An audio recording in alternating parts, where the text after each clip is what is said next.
সবাইকে জানাচ্ছি অগ্রিম ঈদ মোবারক, ঈদ সাঈদ, তাকাব্বালাল্লাহু মিন্না ওয়া মিনকুম আজমাইন। একটি বিষয় নিয়ে আমরা কথা বলার চেষ্টা করব, সেটি হচ্ছে প্রিপারেশন ফর ঈদ ডে। তো এই ঈদের দিনে বিষ্ণু ইসলাম এবং সাহাবারা কিভাবে প্রিপারেশন নিতেন, কি তারা আসলে করতেন, এই বিষয়ে আমরা আসলে জানার চেষ্টা করব। কিভাবে আল্লাহ রাসূল ইসলাম ঈদ পালন করতেন এবং কিভাবে সাহাবারা ঈদ পালন করতেন, এই বিষয়ে গণসচেতনতার জন্য আপনারা লাইভটি শেয়ার করবেন। মূল আলোচনায় চলে যাই।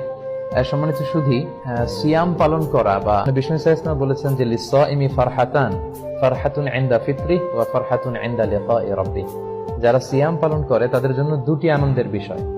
এক হচ্ছে তারা যখন 29 দিন বা 30 দিন রোজা রেখে তারপরে শাওয়ালের 1 তারিখে যখন তারা খাবার গ্রহণের মধ্য দিয়ে ঈদ পালন করে, এটা একটা আনন্দ। আর দ্বিতীয় আনন্দ in the day of judgement, আখিরাতে সে আনন্দের জন্য আমরা অপেক্ষা করছি, সেটা হচ্ছে ইনদা লিকাই রাব্বি, মিটিং উইথ আওয়ার লর্ড।